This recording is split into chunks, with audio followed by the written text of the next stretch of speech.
त्यामध्ये काँग्रेसच्या उमेदवारांनी माघार घेतल्याने आता मुख्यमंत्र्यांच्या मागे व्हावाची निवडणूक जी आहे ती अविरोध झाली आहे. काय तुमची प्रतिक्रिया आहे?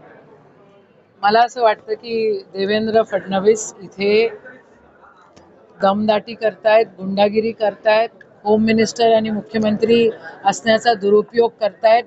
त्या लोकांना धमक्या दिल्या, 7 की 8 फॉर्म्स होते, ते सगळ्या लोकांना पैसे दिले आणि धमक्या दिल्या आणि त्यांना विड्रॉल करायला लावले.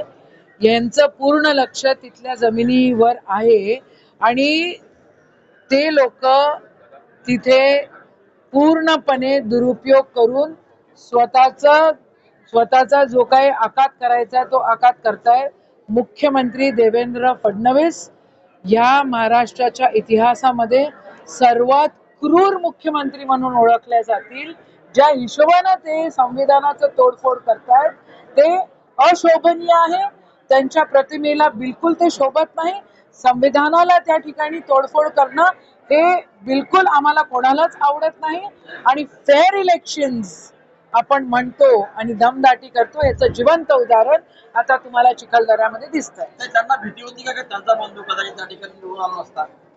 त्यांना सगळ्या प्रकार बघा, माझा जो अभ्यास आहे कमी असेल एखाद वेळेला, पण जो अनुभव आहे तो असा आहे की भाजपमध्ये भाजपचे ओरिजिनल कमी आणि भाजपमध्ये भाड्याचे आणलेले लोक जास्त त्या ठिकाणी आहेत आणि 100% भाजपचे लोक घाबरलेल्या अवस्थेत असतात, घाबरूट लोक आहेत आणि म्हणून या प्रकारे ते दमदाटी करतात.